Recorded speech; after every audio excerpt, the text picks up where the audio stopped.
bom dia, boa tarde ou boa noite. Começando mais um Talkinização para vocês. Vamos falar hoje de crédito imobiliário, como funciona, o que muda com a tecnologia blockchain. Para isso, gente, hoje trouxe um super convidado, Daniel Magalhães, fundador e CEO da Virgo. Vai falar aqui com a gente sobre esse assunto, vamos discutir um pouco esse assunto. Daniel, muito obrigada por aceitar o convite e estar aqui no nosso podcast. Obrigado a vocês pelo convite, né? Muito bom dia, boa tarde, boa noite. A gente não sabe exatamente quem vai e quando vai assistir, mas é super legal poder dividir um pouco de opinião, um pouco de dado, um pouco de mercado e discutir um tema, né, que eu acho que está na boca de muitas pessoas quando a gente fala de tokenização, ainda com uma compreensão baixa de como a gente consegue utilizar de fato e quais os caminhos que isso pode trazer, quais as vantagens que isso pode trazer. Então, super bacana compartilhar um pouquinho, pelo menos da minha opinião e do que eu venho discutindo sobre isso com vocês. Muito legal ter você aqui, a gente discutir sobre tokenização, que como você disse, né, tem muita gente que ainda que não entende e a gente vai ver explodindo cada vez mais esse assunto, até por causa do Drex, aí a gente vai ver cada vez mais as pessoas falando sobre tokenização e também a gente vai discutir aqui crédito imobiliário. Mas antes, Daniel, eu queria que você se apresentasse para as pessoas rapidamente, contasse um pouquinho da tua trajetória, contasse um pouquinho da Virgo, para as pessoas conhecerem aí sobre vocês. Eu brinco que eu já tô começando a ficar velho, né? Quando a gente olha para trás e fala, poxa, faz 17 anos que eu comecei no mercado, então já é um arco super bacana e esses 17 anos foram anos de muitas mudanças no mercado financeiro, no mercado de capitais e na utilização de tecnologia em ambos esses mercados. Então eu tive uma carreira de 12 anos numa empresa chamada RB Capital, que foi uma empresa super inovadora em aproveitar os instrumentos de mercado de capitais para, dentre outros, financiar o mercado imobiliário. Então a gente estava lá quando o CRI ainda, né, o certificado de recebíveis imobiliários ainda não era tão pujante como é hoje, quando os fundos imobiliários não eram tão pujantes como eles eram hoje, quando investir em imóveis, em crédito imobiliário ainda não era tão conhecido dos investidores em geral, e tokenização a gente nem falava sobre isso ainda, então foram 12 anos na RB Capital. Depois, quando eu saí, eu tirei um pequeno período sabático e aí fundei o que é a Virgo hoje há 5 anos atrás, justamente pensando em ter um ecossistema de serviços e soluções financeiras que apoiassem transações e que tivesse uma cabeça mais inovadora, uma forma de pensar o crédito, porque a gente é muito focado em crédito de forma mais leve, de forma mais baseada em dados, e uma liberdade poética, né, de poder se aproximar do ecossistema de inovação e dando abertura para que ele entrasse também ou apoiasse as operações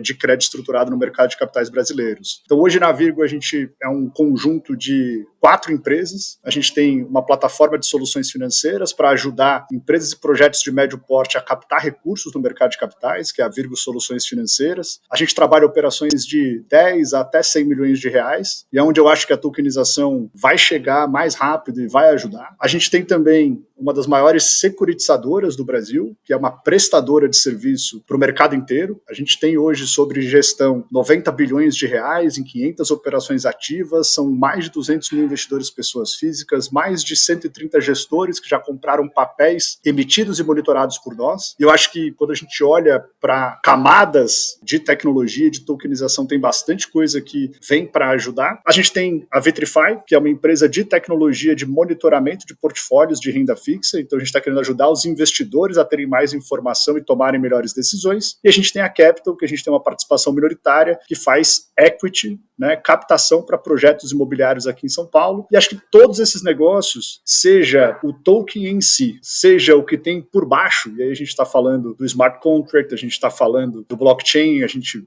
deve começar a falar do Drex, né? São negócios que vão ser positivamente impactados na linha de tempo por tudo isso que carrega embaixo de token. Então, super bacana. Obrigado aí, Alic, e vocês pelo convite para a gente poder explorar um pouquinho esse tema. A gente que agradece, vocês são referência aí por estar aqui com a gente para falar um pouquinho sobre esse assunto. Antes de a gente entrar sobre tokenização, falar de blockchain, smart contracts, eu queria que você explicasse, para quem ainda não sabe, não é muito familiarizado, o que é um crédito imobiliário, né? Quais são as principais modalidades disponíveis aí no mercado atualmente? Bacana. E acho que essa é uma pergunta difícil, porque daria quase um podcast pra gente falar sobre ela, mas eu tenho uma cabeça mais lógica e mais de raciocínio mais estruturado, então todo mundo fala, o Dani sempre sintetiza as coisas em 2 ou 3 pontos pra gente poder construir raciocínios, né?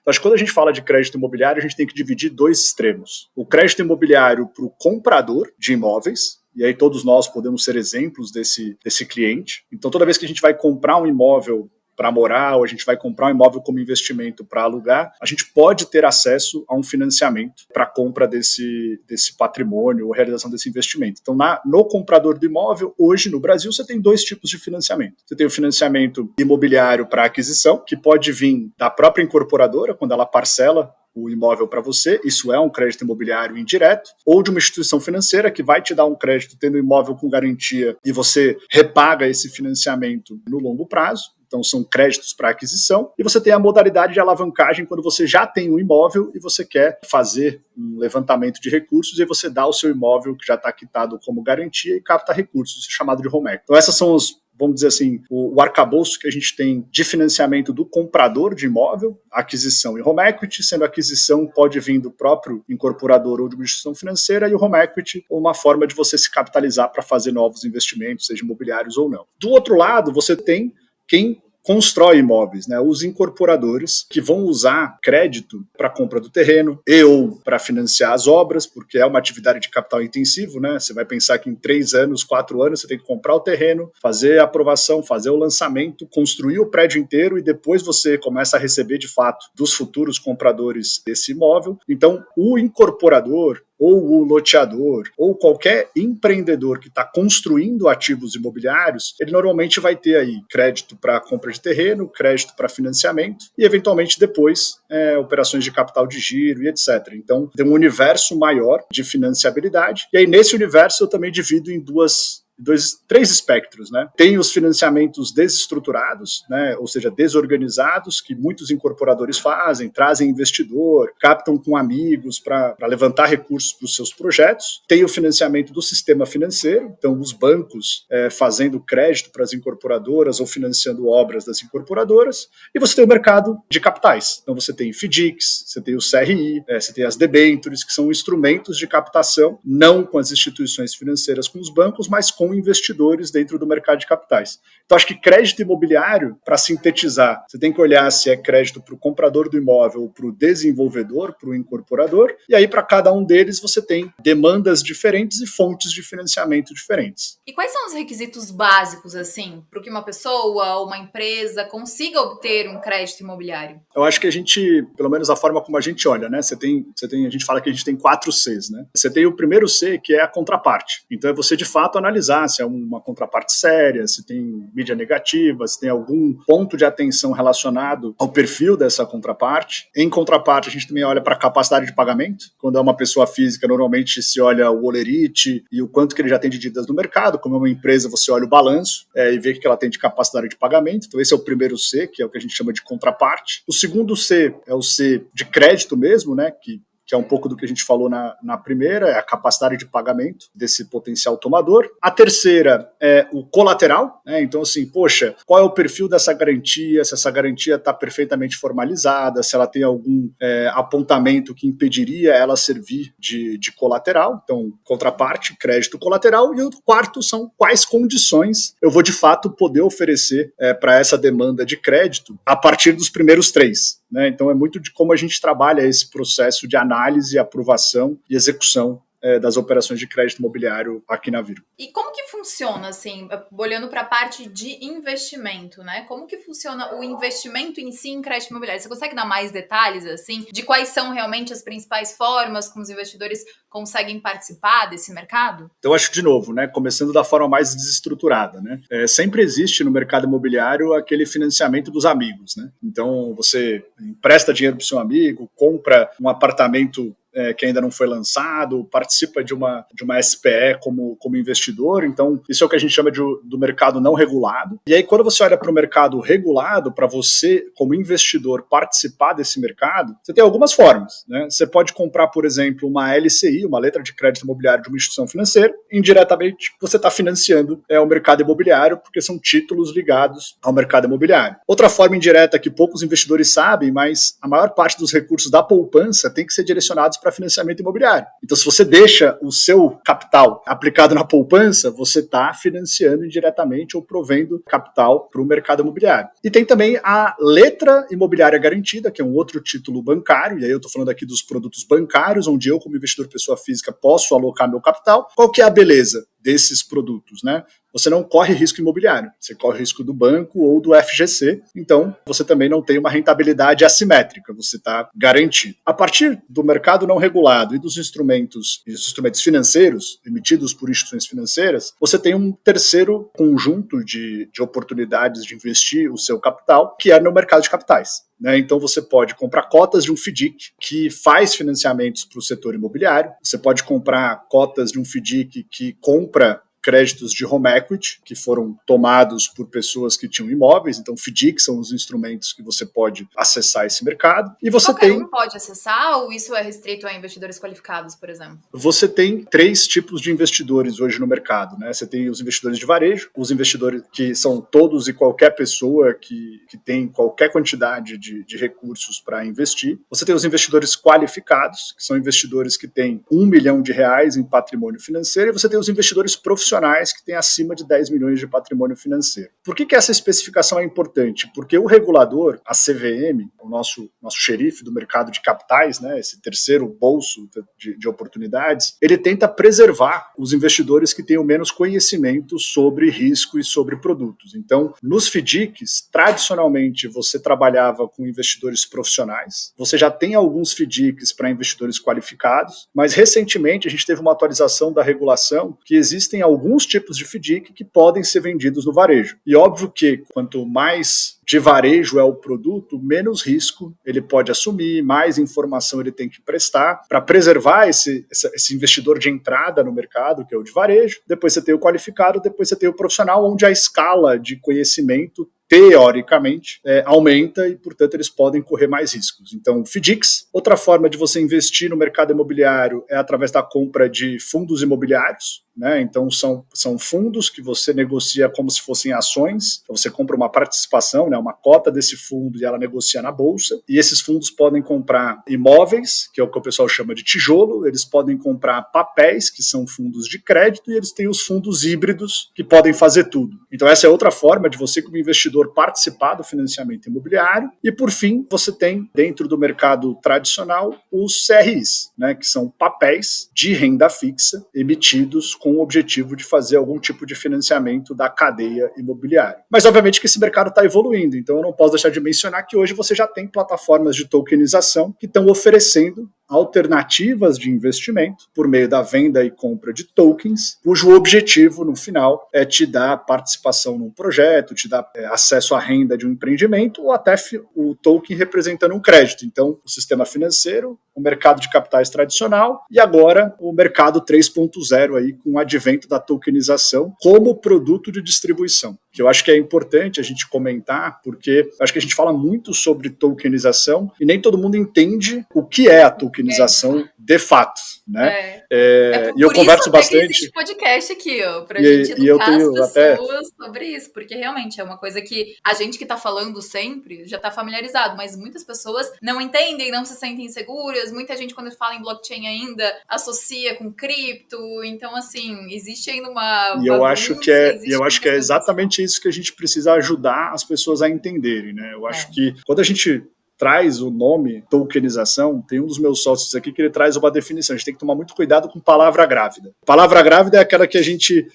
tá grávida, né? Então, tokenização, a pessoa pensa em token. Mas o que está dentro? Né? O que significa? Né? Pode ser um menino, uma menina, pode ser gêmeos, pode ser um monte de coisa, né? Então, quando a gente fala de tokenização, eu acho que o que a gente deveria entender é o token, ele nada mais é do que uma representação digital de algo. Tão simples quanto isso. E o token, como uma representação digital, ele pode ter algumas funções. Ele pode ter uma função transacional, né? Ele pode ter uma função exclusivamente de auditar a propriedade, né? Ele pode trazer algumas funções como uma representação. Mas embaixo do token, você tem duas principais tecnologias que eu acho que essas sim, mais do que o token, são mudanças estruturais, que é o blockchain e o smart contract. Então, quando eu olho para a tokenização, eu brinco e eu falo, cara, daqui 30 anos o pessoal pode, em vez de falar token, falar outra coisa. Porque a camada de representação, ela vai evoluir. Mas a camada de tecnologia e infraestrutura que está conectada hoje ao token, mas poderia estar conectada a um CRI, poderia estar conectada a um FDIC. O token nada mais é do que uma representação. A camada por baixo é que eu acho que tem muito valor. Então, quando a gente fala de blockchain, a gente está falando de uma rede auditável, imutável. Então, você acaba tendo um nível de transparência e confiança de informação muito maior do que o mercado tradicional. Então, acho que o blockchain... Né? Exatamente. Blockchain, e é auditável e é um livro aberto. Né? Então, acho que o blockchain ele tende a trazer muito mais segurança e transparência para o mercado. E os smart contracts, que nada mais são do que grandes regras de negócio, eles tendem a reduzir muito o risco operacional ou aumentar o nível de controle das operações ou das interações ou das transações. Então, acho que essas duas tecnologias são transformadoras para o crédito imobiliário. E aí, quando você associa a isso um sistema de pagamento integrado, que é o Drex, você traz uma força muito grande para esse tripé, que é da blockchain, do smart contracts e do meio de pagamento integrado e executado por meio deste arranjo dessas três tecnologias. Né? Então, eu vejo que se a gente usar bem, qual que é o grande objetivo dessas tecnologias? Expandir o mercado. E por que vai expandir o mercado? Porque ela deveria trazer maior confiança e menor custo. Se eu tenho maior confiança, mais gente entra. Se eu tenho menor custo, mais gente participa. Fica mais barato. Então, acho que esse tripé é super relevante. E aí, só para emendar um último comentário, que eu acho que foi objeto aqui do meu papo com o Daniel também, meu xará aí da LIC. Qual que é o grande desafio? Dado que tudo isso que eu estou falando é muito bacana. Eu acho que a gente tem dois desafios. Primeiro, o desafio da economia real, a vida como a gente tem hoje, como que a gente conecta ela nessa camada de tecnologia. E aí isso envolve mudança regulatória, isso envolve estruturação de dados, porque o blockchain, ele precisa, ou você nasce com as informações nativas digitais, e isso só vai valer para o que for daqui para frente, ou se você quiser digitalizar a base de ativos imobiliários que a gente tem no passado, cara, tem uma estruturação de dados gigante para a gente transpor para o blockchain, tem a mudança regulatória para que as transações sejam válidas, se executadas por meio dessa nova tecnologia. Então eu brinco que é como que a gente sobe, né, a economia real para a camada tecnológica que a gente tem disponível. Então esse é um desafio grande que a gente tem. E do outro lado, a gente ainda tem um desafio muito grande de profundidade de investidores que estão investindo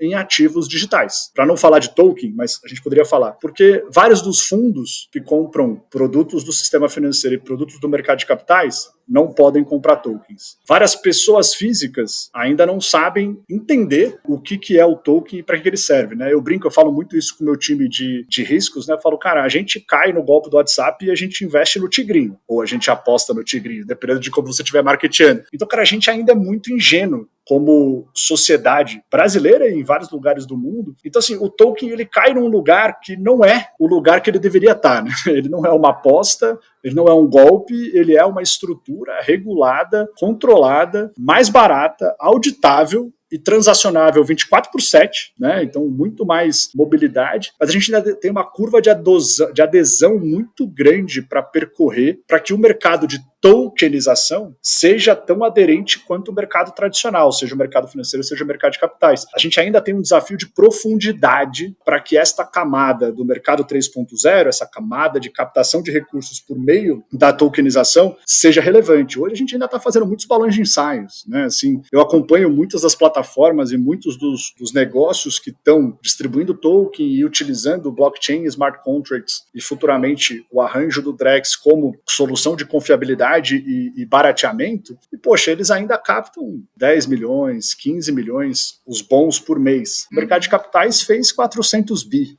nesses primeiros 9 meses do ano. Então a gente ainda tem o desafio de tudo, assim. Exato, existe um processo, mas uma coisa que é legal, Daniel, que você comentou, e que eu até estava lendo esses dias, que eu estava fazendo um resumo aí de mercado, é o quanto os bancos, os grandes bancos, não só do Brasil, bancos mundiais, estão olhando para a tokenização. Então, assim, ainda as pessoas não entendem, ainda as pessoas ficam meio assim, daí quando a gente fala sobre tokenização, a pessoa quer entender realmente como funciona, fica meio desconfiado, mas daqui a alguns anos, né, daqui talvez 10, 15 anos, 5, a gente não sabe, vai ser natural, né, as pessoas vão comprar tokens sem saber o que tá ali por trás, né, sem saber o que é a blockchain, talvez, o que é um smart contract, só vai comprar ali por toda a facilidade, porque porque o mercado vai aderir, justamente pela questão que você falou, né, dos benefícios que a tecnologia proporciona, de transparência, de segurança, de redução de custos, né? Então, é um processo que ele está acontecendo, ainda está muito no início, e futuramente as pessoas vão comprar tokens e nem vão saber realmente como que é a tecnologia por trás, talvez.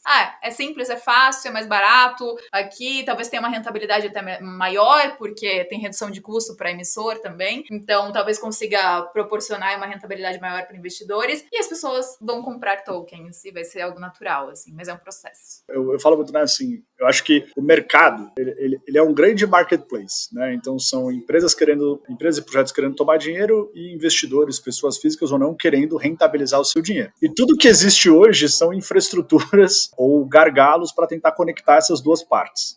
Então, neste sentido, acho que o mercado sempre vai querer a conexão de menor risco e menor custo, qualquer que seja a conexão. E eu acredito, e é exatamente por isso que, não necessariamente eu advogo, mas eu acredito muito que a amplificação do uso da infraestrutura e talvez do produto token seja o caminho natural. Eu só não consigo precisar o momento onde isso se torna relevante o suficiente, mas é um caminho natural porque o mercado quer a conexão mais rápida, com menor risco e com menor custo. Então não tem jeito, a gente vai ter que caminhar como indústria para soluções de menor risco e menor custo, e aí blockchain e smart contracts com certeza são funcionalidades e ferramentas que vão ajudar muito nesse sentido. Se o produto no final vai ser um token de um valor mobiliário, ou vai ser uma outra sopa de letrinhas, isso eu ainda tenho dúvida, porque eu acho que tem muita coisa para acontecer ainda, mas, de novo, o movimento é a busca pela conexão mais rápida, com menor risco e com menor custo, e eu acho que só o alicerce tecnológico vai permitindo isso. Quando a gente fala das grandes instituições, né, eu acho que a gente ainda está numa fase para diferentes ativos digitais em diferentes maturidades, né, então uma coisa é a gente olhar Bitcoin, o Ethereum, como moedas digitais que já viraram ativos de investimento, né? Então acho que tem muita gente investindo, na verdade, nessas representações digitais, mas quando a gente olha para token de fato, eu acho que muitos dos benefícios ainda estão em fase de prova de conceito, né? Então, poxa, será que o uso de tokenização, smart contracts e blockchain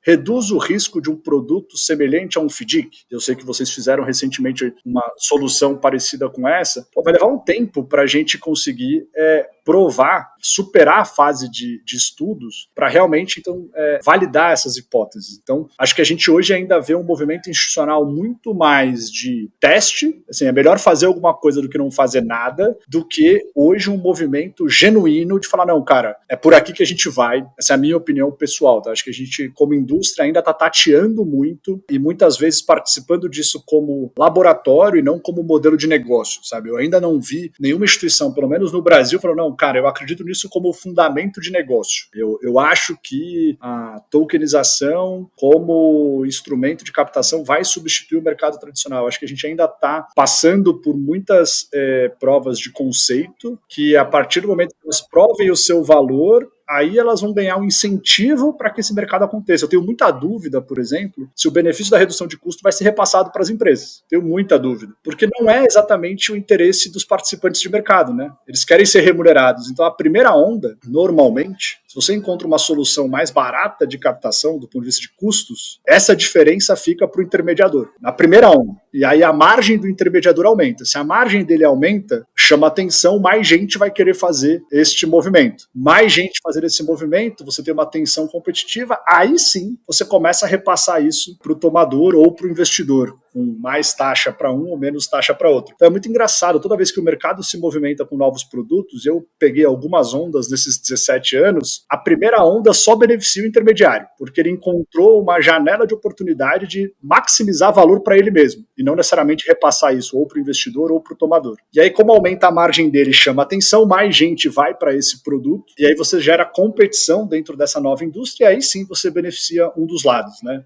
Ou o investidor ou o tomador, porque os dois lados normalmente você não consegue beneficiar, porque essa redução de custo ou você repassa em remuneração para o investidor ou você repassa em redução de taxa para o tomador. Repassar para os dois lados, claro que seria possível, vamos dividir a conta, né? Assim, você tomador paga um pouquinho a mais, mas você tem menos custo, e você investidor tem um pouquinho a mais de rentabilidade, você poderia fazer essa conta, mas ela normalmente não se encontra neste equilíbrio dos dois lados, ela sempre beneficia na minha vivência, primeiro o intermediador e depois, normalmente, o tomador. Porque o investidor, ele tem acesso a muitas oportunidades de investimento. Então, o ganho marginal não necessariamente é o que muda o jogo. Mas, enfim, é uma opinião pessoal aqui. Mas eu acredito muito que a gente vai caminhar para um modelo de negócio de menor risco, menor custo e menor esforço de conexão. E, dito isso, a gente discute muito aqui como que a gente usa tanto a tecnologia de blockchain, quanto os smart contracts, quanto discute o momento da gente começar a falar de tokenização como instrumento de captação de fato, porque eu acho que o rio corre para o mar, né?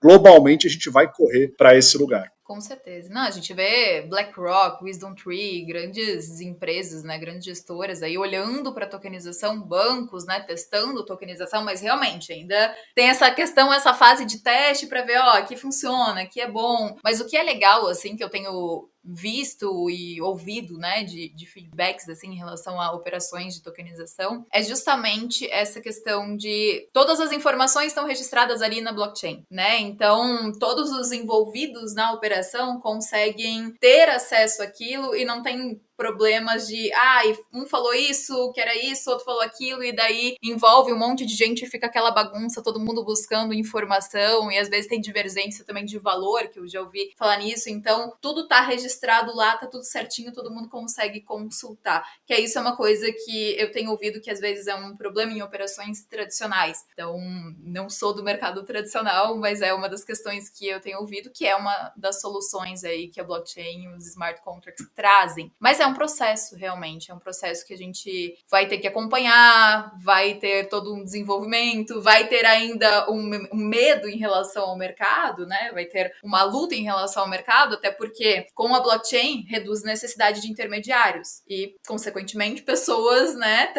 Alguns trabalhos não vão ser mais necessários. Então, vai ter que ser reinventado, tem a questão de regulação, então tem muita coisa aí que vai mudar e tende a mudar, mas é um processo. Você acredita realmente que a blockchain e a tokenização pode transformar aí o mercado de crédito imobiliário? Eu acho que sim, muito por essa questão de transparência, auditabilidade e redução de custo da infraestrutura. Então, eu acho que trará, sim, benefícios para a indústria de crédito imobiliário. E aí, fazendo um ponto, acho que você está super correta quando você fala, hoje no mercado tradicional, você tem uma fragmentação de informação muito grande e uma sobreposição de intermediários ou de participantes que fazem com que você tenha uma fonte única de informação ou uma fonte única de verdade ainda seja bastante difícil, a gente tem muito sobrecusto em função disso. Então, quando você olha para uma blockchain, para um smart contract e para o token como transacional nessa relação, seja de informação, seja financeira, algo transformacional. Qual que é o desafio que eu vejo para conectar com o crédito imobiliário? Tá? Aonde que eu vejo que vai chegar mais rápido essa parte de utilização da blockchain, do smart contract e da tokenização? Na camada do mercado que já está mais digitalizada. E a gente fala muito de recebíveis hoje.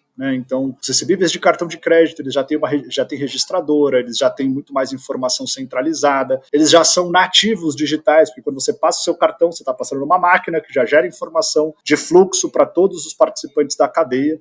Então, cartão de crédito, as notas fiscais, que agora vão ter que ser escrituradas, então você não só tem a nota fiscal eletrônica, que nasce o dado digitalmente, você tem o registro das notas fiscais para que você não tenha duas pessoas comprando a mesma nota, e a partir do momento que você começar a ter um arranjo, como é o Drex, para que o pagamento feito seja nativamente coordenado digitalmente, acho que essas são camadas da economia real que vão se beneficiar mais rápido. Tá, de tudo isso que a gente está falando. Quando a gente olha para o mercado imobiliário, só para falar de duas variáveis, vamos falar da variável venda. Então, assim, a venda acontece no stand, muitas vezes em contrato, entre duas pessoas, então ela não é nativa digital, ela pode ser assinada digitalmente, mas o dado e a cobrança daquele contrato ainda não é nativo digital, então você ainda tem muito esforço para a gente introduzir no recebível imobiliário todos esses elementos de digitalização do dado e do fluxo financeiro, porque sem eles,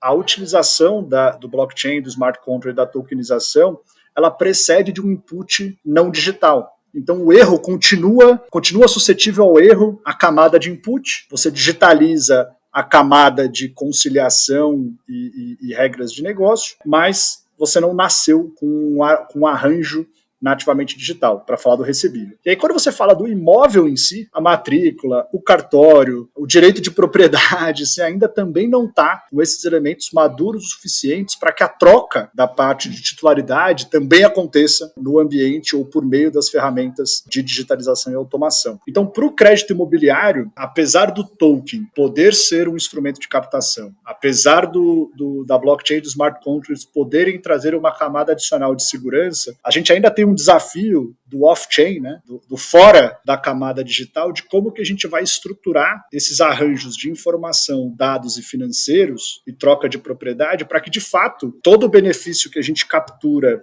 a partir do on-chain, a partir da digitalização, produz um efeito efetivo. Em 2021, só para trazer um exemplo prático, eu tive nos Estados Unidos, em uma conferência de tecnologia, discutindo, e os Estados Unidos está sempre mais avançado, né, em muitos aspectos no mercado de capitais do que no Brasil. A gente esteve discutindo lá blockchain, tokenização, autonomous organizations, né, as DAOs. E aí eu fiz uma pergunta para alguns dos participantes, eu falei, cara, super legal, porque um dos cases era de financiamento imobiliário, financiamento de um projeto imobiliário. Eu falei, cara, muito legal, vocês conseguiram captar com um token $100 milhões para financiar esse projeto. Como é que está sendo a governança no projeto? E aí o participante riu e falou, olha, o recebível tem um prestador de serviço que acompanha, que é um servicer, a obra tem um gerenciador de obra que acompanha, e quem toca ainda é a incorporadora que gerencia ali aquele empreendimento. Ou seja, nem num lugar onde a camada de distribuição está mais madura, resolveu o problema inicial, para mim, que é o principal problema de risco. É como que você audita, controla e administra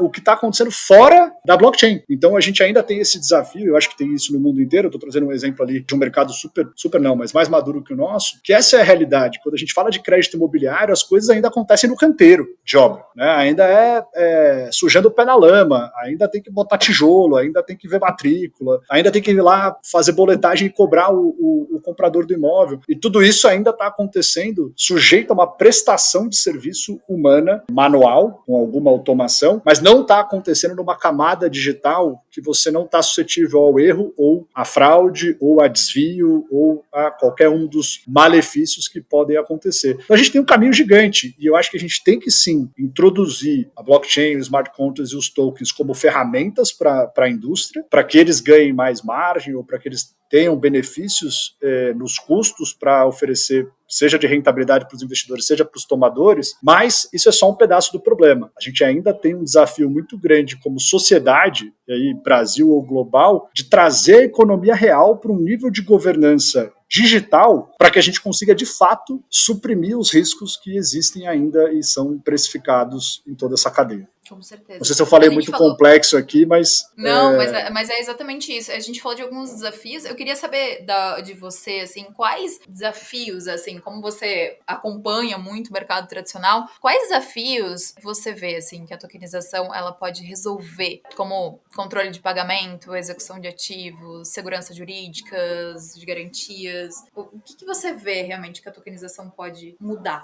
Eu acho que tem várias partes que podem mudar, né? Assim, acho que tudo começa por você ter uma central única de informação, com auditoria e com governança. Então, é o básico, né? É uma fonte única de informação, não imutável e auditável. Então, isso reduz um dos riscos de qualquer operação, né? Que é o risco do controle ou do descontrole desse negócio. Que existe isso, né? Como eu comentei, assim, que algumas pessoas já relataram em operações, existe essa questão de informações meio perdidas, assim, em operações tradicionais. Então esse risco eu acho que a tecnologia consegue ajudar rapidamente. O segundo risco que eu acho que ela consegue ajudar são as regras de negócio. Então, quando você tem um smart contract, você não tem mais interpretação humana como que deve ser feito. Então, eu acho que, de fato, você conseguir traduzir para um smart contract as regras de determinado negócio ajudam, de novo, a reduzir o risco dessa operação, que não é o risco de crédito, é o risco de controladoria e controle. Então, essas são as duas camadas básicas de benefício. O terceiro benefício que eu eu vejo, e não é uma lista exaustiva, mas é o famoso DVP, né? Então, assim, que o Drex eu acho que vai permitir. Então, poxa, se eu vou dar um crédito e precisa ter uma garantia, poxa, se eu usar uma solução tecnológica que só libera o dinheiro, né? O tomador já sabe que o dinheiro está disponível, que ele não corre mais risco. E eu, como credor, sei que esse dinheiro só vai liberar quando eu tiver a garantia no meu nome, que é o que a gente chama de DVP, né? Com o Drex, eu acho que vai ajudar bastante. Então, eu acho que isso é outra camada rápida de benefício do que a gente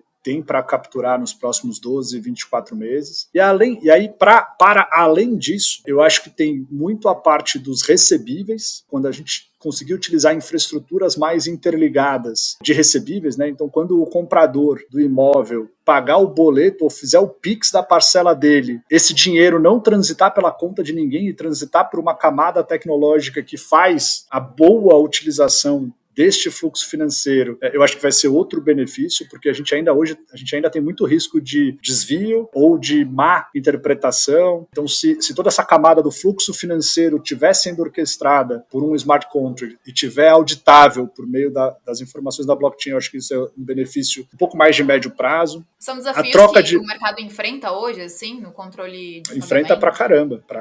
Eu já comento sobre isso. E, por fim, eu acho que tem a questão da titularidade, né? Então, se no mundo utópico, que eu acredito, mas não sou eu que legislo, né? A gente trocasse a infraestrutura cartorária para uma grande blockchain e você pudesse fazer trocas de titularidade, até para execução de garantias, isso seria muito mais simples. E se você reduz o risco de execução, você reduz o custo de captação, se você reduz a fricção para a troca de titularidade, você torna mais maleável o ativo imóvel, então mais transações deveriam acontecer. Então, assim, tem benefícios de curto prazo e de médio prazo para a gente capturar por meio do uso da tecnologia. E só para comentar, quando você fala, poxa, existe muito risco hoje no crédito imobiliário, risco operacional no crédito imobiliário hoje? Sim, tá? Então, para dar um exemplo rápido, né? Quando a gente faz um financiamento de um projeto imobiliário hoje, os recebíveis desse projeto, o relacionamento com o comprador é feito pela incorporadora, aí você contrata um prestador de serviço, que é um servicer, que valida se aqueles boletos estão no valor certo e na data certa, aí você manda o boleto ou a instrução de pagamento via Pix para o comprador do imóvel. Eles vão pagando dentro do mês e no mês seguinte, no começo do mês seguinte, é que você recebe a conciliação de se quem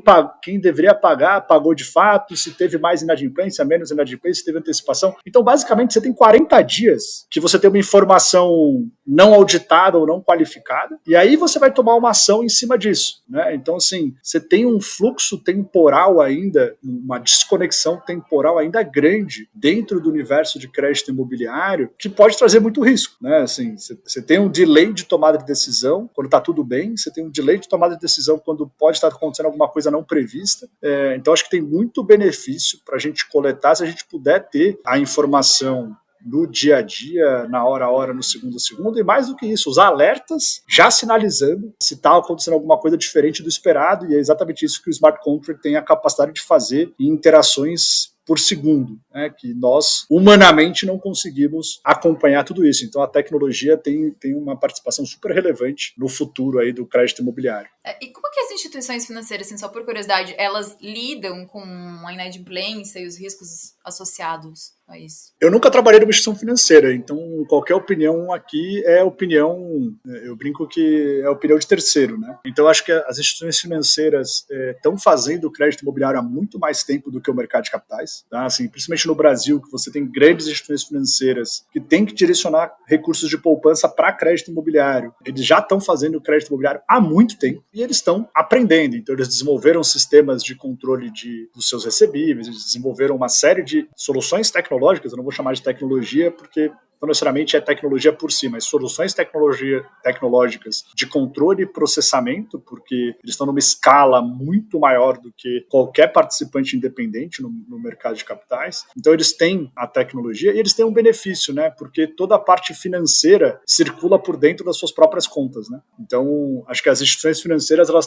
têm uma vantagem competitiva por estarem integrados no fluxo financeiro e no fluxo de crédito. E eles aprenderam, então, fazendo isso há muito tempo. Agora, executar a garantia é um problema que o mercado inteiro ainda sofre até hoje, que aí está fora. Como é esse processo? Assim, você tem um rito ordinário de execução de garantia, Hoje está muito mais celery e muito mais objetivo esse processo, mas ainda você enfrenta muito ruído do judiciário, principalmente. E o grande desafio hoje, para mim, ainda tem desafios na execução, mas eu acho que já está muito melhor do que há 10, 15 anos atrás. Né? O advento do home equity ajudou muito, porque você passou a ter mais players independentes executando garantias. E você teve várias atualizações na regulação que também ajudaram nesse sentido. Para mim, o grande desafio hoje é a precificação e a liquidez das garantias. Tá? E acho que isso a gente ainda não resolveu de forma significativa, né? Porque como é que você precifica essa garantia de fato? No Brasil, você tem muito pouco dado sobre transações imobiliárias, então provavelmente você pode ter errado na largada. Você já deu mais dinheiro do que aquele colateral merecia. E aí, na hora que você vai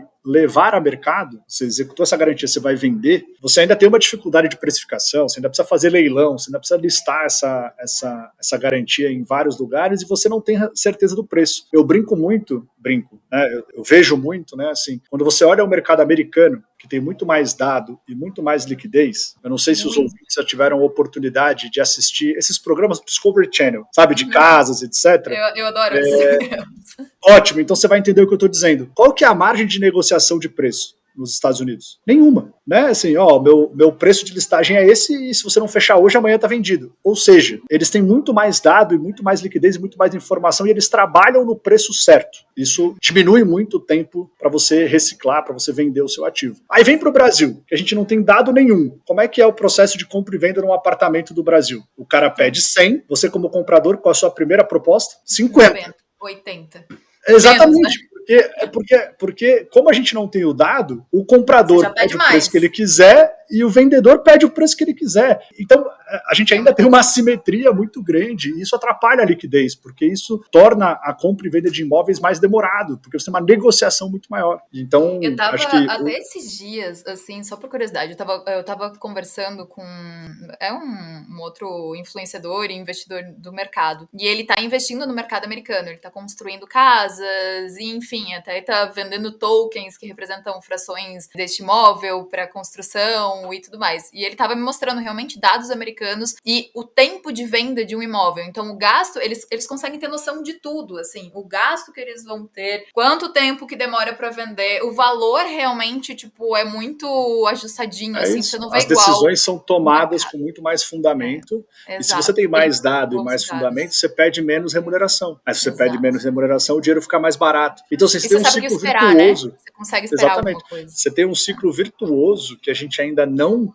conseguiu chegar nem perto de superar no Brasil, que é o acesso à informação. E aí, óbvio que blockchain, que é transparente e auditável, vão ajudar neste caminho. Mas eu acho que o grande desafio, né, porque a gente estava na pergunta ali sobre como as instituições financeiras veem isso, né? Então, eu acho que elas elas têm uma vantagem competitiva de ter o fluxo financeiro e o dado dela, da carteira, do crédito dentro de casa, e estão fazendo isso há muito tempo, então já aperfeiçoaram muita coisa, mas tem um lugar que é para todo mundo, que é contra o mercado, que é se eu executei essa garantia, para quem que eu vendo e a que preço. Este processo ainda é muito assimétrico, muito demorado, então tem bastante coisa que eu acho que a tecnologia e o dado podem ajudar bastante para a gente ter um mercado mais líquido. Se ele é mais líquido, mais transações acontecem, menor o risco, menor o custo. Então, além do custo de infraestrutura, que é muito do que a gente falou aqui, o custo de captação também tende a cair. Então, acho que a gente tem um trabalho grande a fazer na transparência e na informação para que tomem-se melhores decisões e as negociações aconteçam mais rápido. E nesses 17 anos, né, que você falou de mercado aí, você já viu muita coisa acontecer, o mercado evoluindo muito. Agora, né, a gente falando cada vez mais de tokenização, de blockchain. Eu queria saber, para a gente ir encaminhando aí para a nossa última pergunta, qual que é a tua visão do futuro aí do crédito imobiliário com o avanço dessas tecnologias, blockchain, tokenização, que a gente está falando bastante? De novo, eu acho que o futuro, independente da tecnologia e dos novos instrumentos, eu acho que crédito imobiliário é um produto muito poderoso na relação entre investidores e tomadores. Então, a gente acredita bastante que a gente ainda tem muito potencial de crédito imobiliário no Brasil, pelos dois lados, pela demanda e pela oferta de capital. E, de novo, que essas duas partes estão buscando são soluções mais rápidas, de menor custo e menor esforço de captação. Então, eu acredito bastante que na linha do tempo, seja utilizando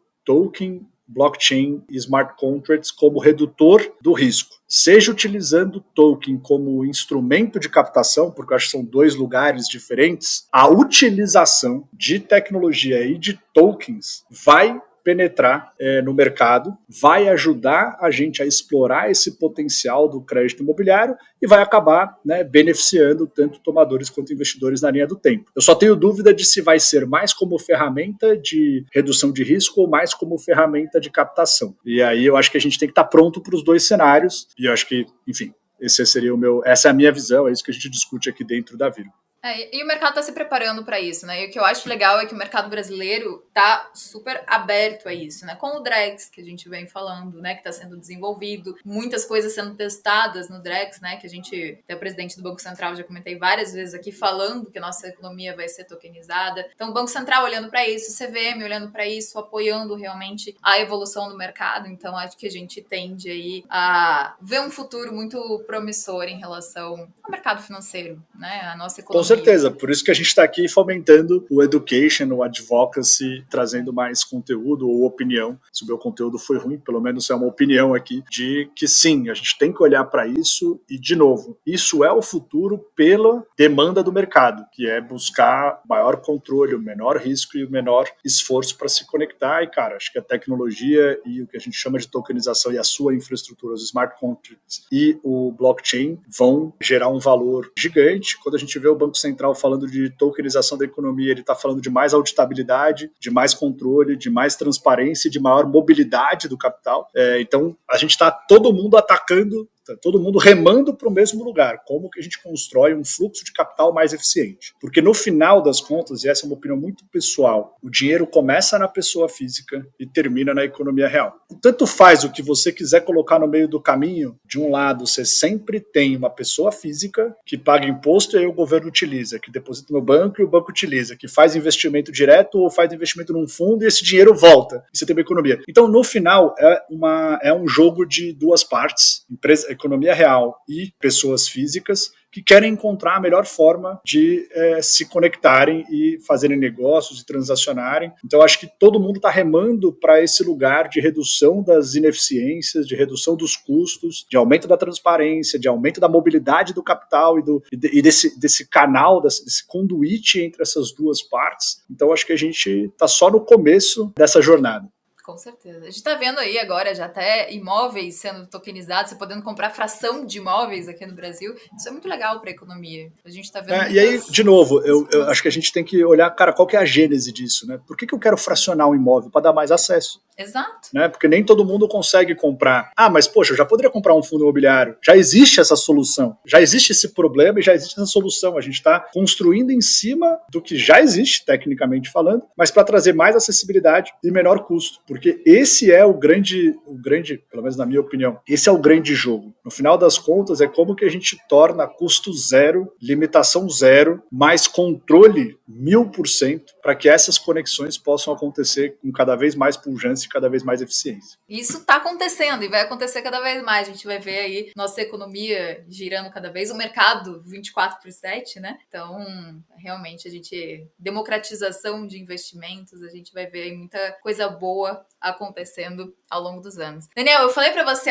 30 minutos de podcast, mais ou menos, mas o assunto é bom, a gente nem vê o tempo passar e passa super rápido e você arrasou aqui hoje. Eu quero agradecer muito, muito a tua participação. Deixar aí você fazer as tuas considerações finais pra gente encerrar nosso podcast. Não, poxa, é um prazer, assim, eu sou apaixonado por mercado financeiro e mercado de capitais, então falar sobre isso, e dado agora que eu já estou vivendo tempo suficiente para ter experiência, né, fácil, sobre esse né, assunto, quando a gente gosta do assunto. Vai ficando mais fácil, né, então super prazer estar aqui com vocês, contem comigo, contem com a Virgo e acho que todos estamos olhando para o lugar certo em benefício da nossa economia, da nossa sociedade, então parece que não, né, parece que a gente está no mercado financeiro, aqueles caras que só pensam em dinheiro, não, acho que tem muita gente legal realmente pensando como que a gente pode transformar ou ajudar na evolução desse mercado para que mais investidores tenham acesso a produtos, para que mais empresas e projetos tenham acesso a capital, porque no final isso gira a roda econômica, porque mais projetos saem do papel, mais empresas crescem, então eu sinto muito que a gente faz de alguma forma tem um impacto muito positivo para a nossa sociedade, porque a melhor política é o emprego. Então, se a gente consegue fomentar a economia real e vai gerar emprego e vai fortalecer essa roda, porque mais emprego é mais renda, mais investimento. Então, acho que a gente está aqui a gente está como uma alavanca pequenininha, mas no final a roda que a gente quer mexer, pelo menos no que eu me proponho a fazer, no que a Virgo se propõe a fazer, a roda que a gente quer mexer é a roda do nosso país. Então, super bacana. Obrigado pelo convite. Espero que vocês ouvisem e gostem. Estamos super à disposição. Obrigado. Muito bom. Vocês estão nas redes sociais em todas? A Virgo? A gente está no LinkedIn e no Instagram, então virgo.inc nas duas redes. Eu tenho meu LinkedIn, Daniel Magalhães, tá lá. Meu Instagram é privado, é muita coisa de família, então eu acabo não participando muito, mas bastante do que eu penso ou do que a Virgo faz, a gente está disponível ali principalmente no LinkedIn. Legal, legal. Daniel, muito obrigada novamente. Foi sensacional o bate-papo com você. Daqui a um tempo eu vou te chamar de novo pra gente falar de novo sobre tokenização, a gente vê o que mudou aí no mercado e vai ser super legal também o bate-papo. Pessoal, se vocês quiserem entender mais sobre tokenização, mercado de capitais, mercado de crédito, a gente tem o descomplique.com.br, lá tem muita informação, tem texto, tem vídeo, tem tudo que vocês quiserem para vocês se informarem mais e o melhor, de graça. Então vocês vão gostar bastante. E se quiserem também olhar para tokens, investirem em tokens ali que tá aí sempre trazendo novidades para vocês. Daniel, muito obrigada. E pessoal, até semana que vem. Tchau, tchau. Tchau, tchau.